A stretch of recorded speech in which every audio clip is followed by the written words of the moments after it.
Muy buenos días a todos.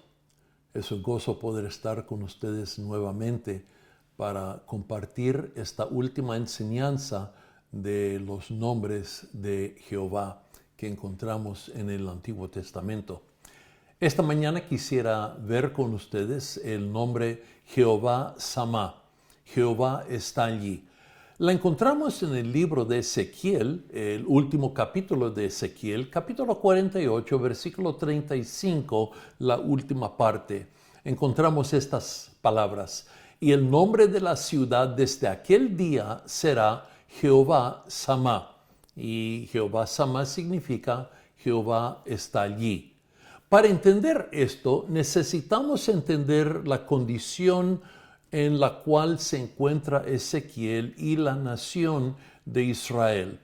Recordamos que Nabucodonosor vino, el rey de Babilonia, había venido a Jerusalén y había llevado cautivo a un grupo anteriormente.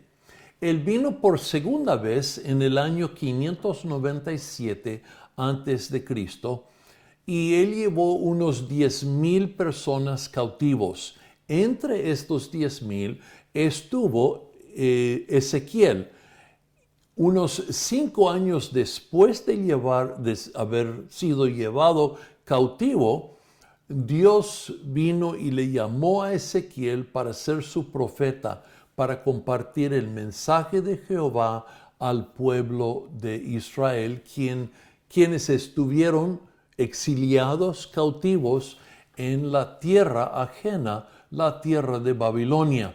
Entonces Ezequiel tiene unos 30 años, él viene de una familia de sacerdotes, él es un sacerdote y Dios le llama para compartir este mensaje.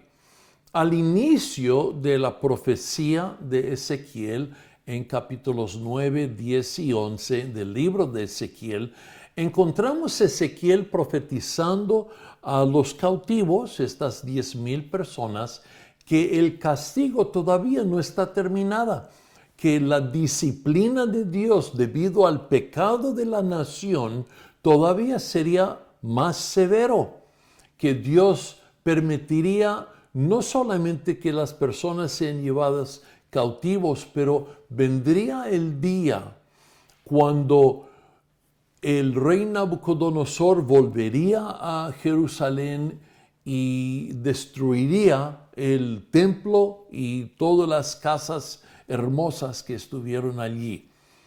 Y eso sucedió en el año 586 a.C. Entonces falta unos 8 años para que esto sucediera, cuando Ezequiel está compartiendo este mensaje a la nación no la nación de Israel, pero la nación llevada cautivo de Israel. Están estas 10,000 personas en la tierra de Babilonia. Podemos imaginar la tristeza de este grupo de prisioneros, cautivos, exiliados. Podemos ver la agonía que ellos están sufriendo. En parte, en los Salmos leemos, por ejemplo, en Salmo 137, versículo 1, dice: junto a los ríos de Babilonia, allí nos sentábamos y llorábamos, acordándonos de Sión. Ellos están recordando su tiempo en la tierra prometida, recordando las historias de cómo Jehová había rescatado la nación de Israel de la tierra de Egipto, donde fueron prisioneros, donde sus padres en tiempos pasados fueron prisioneros. Ellos están recordando esto. Están recordando todas las promesas que fueron suyas, que Dios había hecho, que cuando llegaran a la tierra prometida, si ellos obedecieron los mandamientos de Jehová, Jehová derramaría sus bendiciones sobre ellos. Y habían disfrutado de estas bendiciones, pero ahora debido a la rebelión contra los mandamientos de Jehová, contra los profetas que Jehová había enviado. Habían ignorado las palabras de los profetas y por fin Dios había castigado, había disciplinado la nación debido a su pecado, debido a su rebelión, debido a su desobediencia. Y recordando esto, que fue por su culpa, fue por su desobediencia que ahora están cautivos, están fuera de su tierra, ya no están disfrutando de las celebraciones que Jehová había ordenado, las fiestas. Ya no tienen los sacerdotes ofreciendo las ofrendas diariamente. Ya no tienen la bendición de Dios que los profetas declaraban sobre el pueblo de Israel. Ya no tienen nada de las bendiciones, ya no tienen los sacrificios, ya no tienen las fiestas, ya no tienen el templo, ya no tienen los sacrificios, ya no tienen las celebraciones donde el sacerdote llevaba al pueblo ante Dios y pedía a Dios que Él perdonara los pecados del pueblo. Todo eso fue en Jerusalén y ahora ellos están exiliados.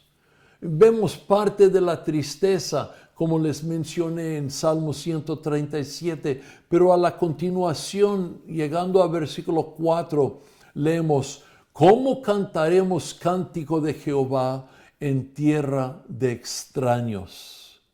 Entonces el pueblo de Israel está triste, los prisioneros están tristes, deseosos de volver a disfrutar de las bendiciones, pero ahora escuchando de Ezequiel que la disciplina todavía no se acaba, que todavía hay más, que aún el templo sería destruida.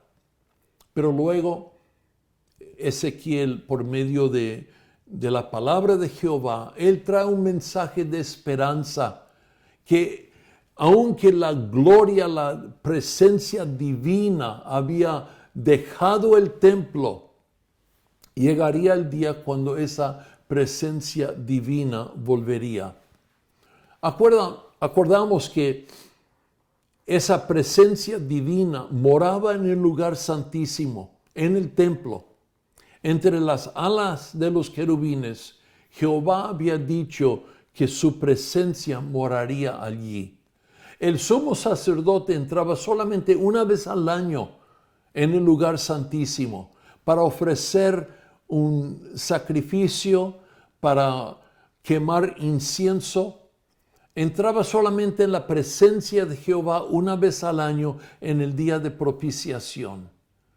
Pero esa gloria divina, esa presencia divina de Jehová, Ezequiel lo había visto dejar el templo, dejar el lugar santísimo, luego dejar el templo, luego dejar Jerusalén y ir al monte, y luego había dejado el monte. Pero Ezequiel dice, vendrá el día cuando esa divina presencia de Jehová volvería. Y eso leemos que sucedió en los últimos tiempos. Vemos en Ezequiel capítulo 43, versículo 5. Y me alzó el espíritu y me llevó al atrio interior. Y he aquí que la gloria de Jehová llenó la casa. Entonces Ezequiel ve la gloria separándose de Israel, pero ahora él ve la gloria regresando a la casa de Jehová. Entonces él trae este mensaje de esperanza al pueblo de Israel. Aunque están cautivos, aunque la disciplina todavía no se acaba, vendrá el día cuando Dios nuevamente establecería su presencia entre el pueblo. Tenemos que recordar que Israel tenía algo que ninguna otra nación tenía. Dios moraba con su pueblo Israel. Leemos en Éxodo capítulo 29, versículo 45. y habitaré entre los hijos de Israel y seré su Dios. Esto es lo que Dios estaba diciendo a la nación en Éxodo cuando estuvieron por entrar en la tierra prometida. Dios lo hizo. Pero ahora, debido a la desobediencia, Dios está trayendo su disciplina. Pero Dios no los está abandonando. Los está disciplinando, pero no los está abandonando. Por medio de Ezequiel, Dios dice, su presencia volvería. Entonces, Dios está trayendo disciplina, pero no los está abandonando. Necesitamos entender algo más de esto, mirando a estos nombres de Jesús.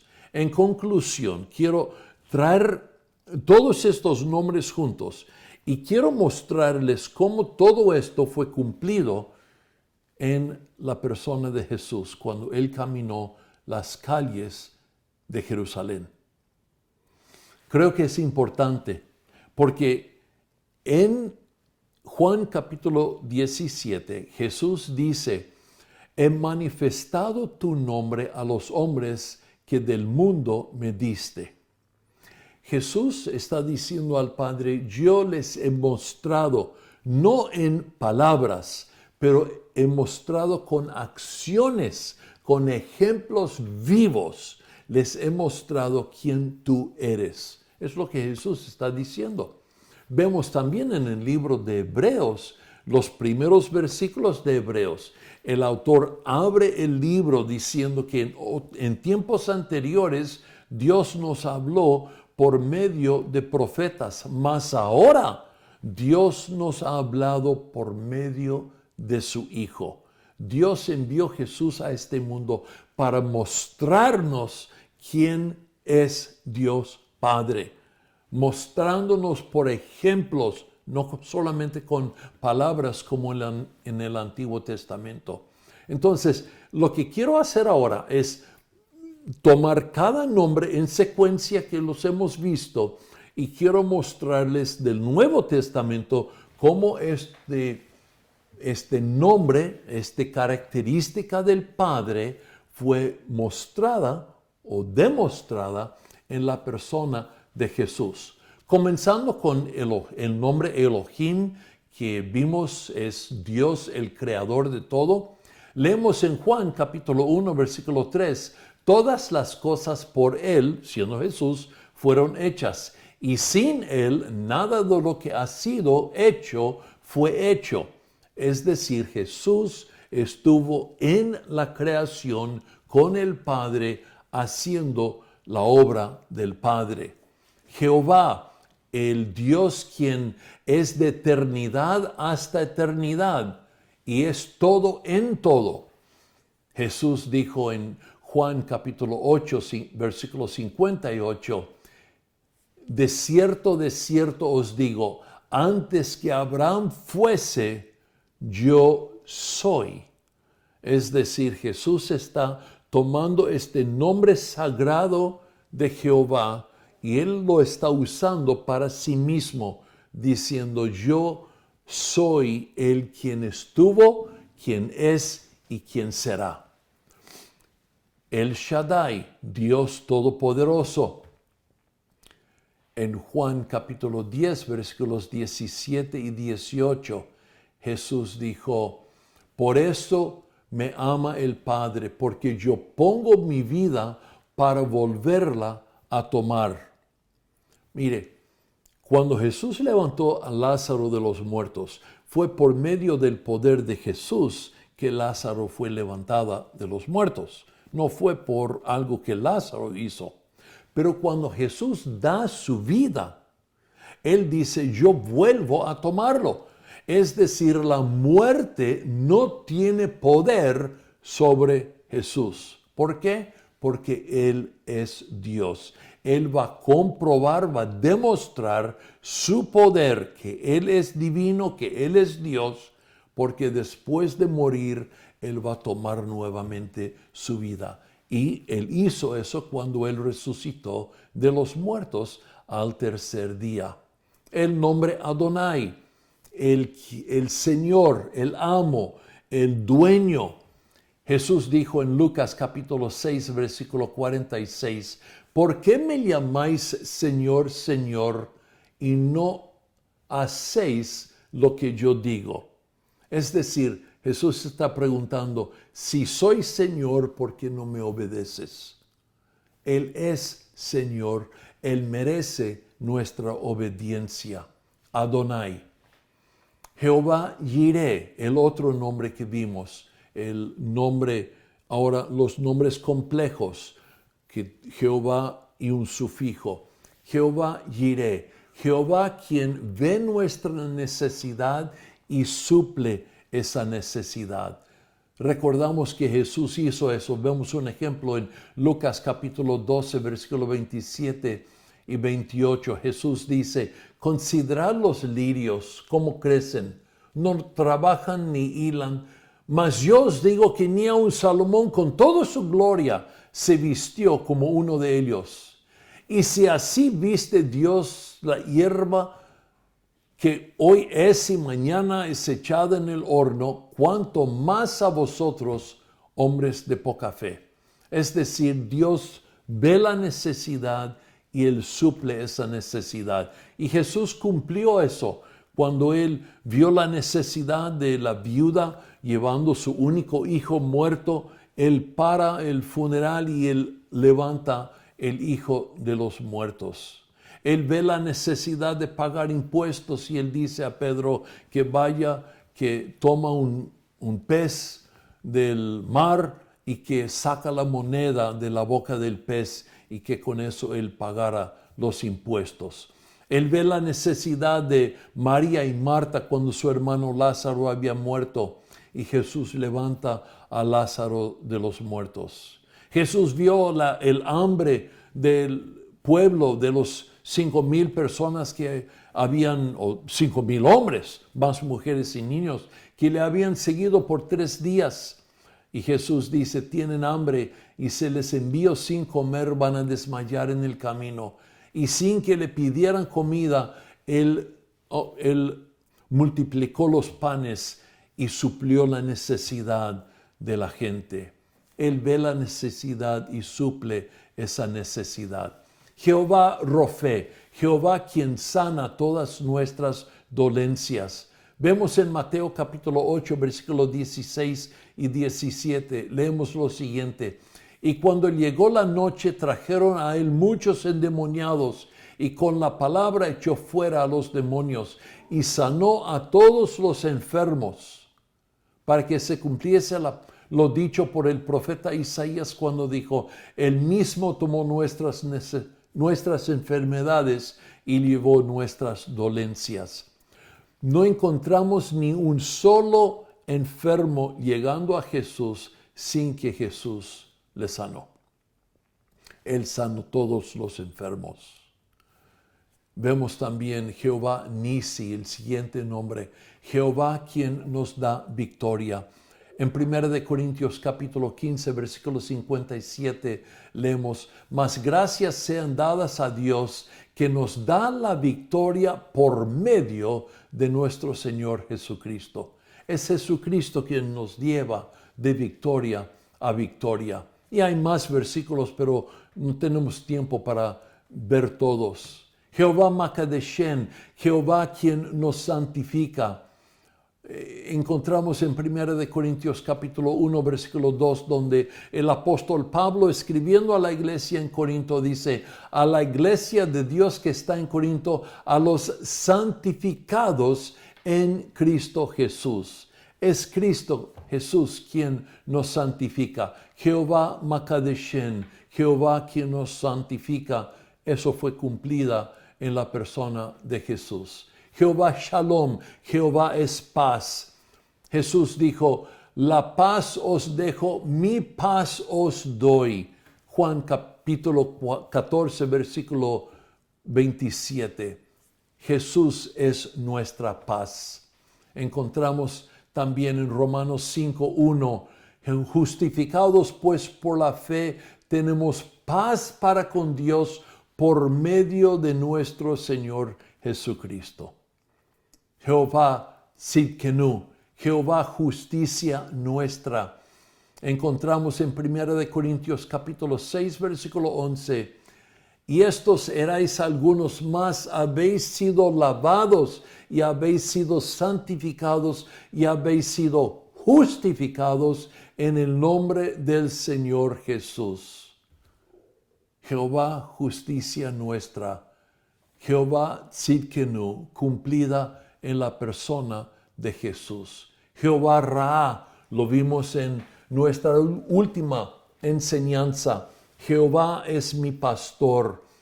Jesús dice en Juan capítulo 10, versículo 11, yo soy el buen pastor su vida da por las ovejas. Fue cumplida, Jehová Ra fue cumplida en la persona de Jesús. Jehová Sama, lo que vimos hoy, Jehová está allí. Jesús, cuando dio esa gran comisión a sus discípulos, Él les dijo, he aquí estoy con vosotros hasta el fin del mundo. Jehová está allí. Jehová está con nosotros en la persona de Jesús. Jesús va con nosotros en la misión para cumplir la obra de Jehová, la obra de Jesús, la gran comisión que cada creyente ha sido llamado a cumplir. Luego también vemos en Hebreos donde Jesús dijo, nunca te desampararé ni te dejaré. Hebreos capítulo 13, versículo 5. Entonces lo que necesitamos reconocer es todos estos nombres. En el Antiguo Testamento tuvimos una descripción, pero en el Nuevo Testamento tenemos un ejemplo vivo. Jesús vino a manifestar quién el Padre es. Es imposible amar una persona que no conocemos. Esto fue algo que mencioné al inicio. Si nosotros vamos a amar a Dios, tenemos que conocerle. Hay lo que yo llamo una secuencia sagrada. La vemos claramente en el libro de Juan, de capítulos 14 y 15. Juan 14, versículo 15 en adelante hasta capítulo 15, versículo 11. Encontramos donde Jesús dice, amor produce obediencia. Si me amas, me obedecerás. Y en versículo 24 de capítulo 14 Jesús dice, el que no me ama, no me obedece. Entonces, amor produce obediencia. Pero ya que es imposible amar a alguien que no conocemos, tenemos que crecer en nuestro conocimiento de Dios. Ahora la secuencia es esta. El amor produce obediencia. La obediencia hace que habitamos en Jesús. El habitar en Jesús hace que produzcamos fruto. Produciendo fruto hace que traemos gloria al Padre. Cuando traemos gloria al Padre, hace que nuestras oraciones son contestadas. Cuando nuestras oraciones son contestadas, hace que tenemos paz y gozo en nuestra vida. Y cuando tenemos el paz y gozo, podemos disfrutar de la vida abundante que Jesús vino a darnos. Todo esto comienza con el conocimiento de Dios, con el conocimiento de Jesucristo. Entonces, cuando estás leyendo tu Biblia, busca lo que Jesús está enseñándonos de quién es el Padre.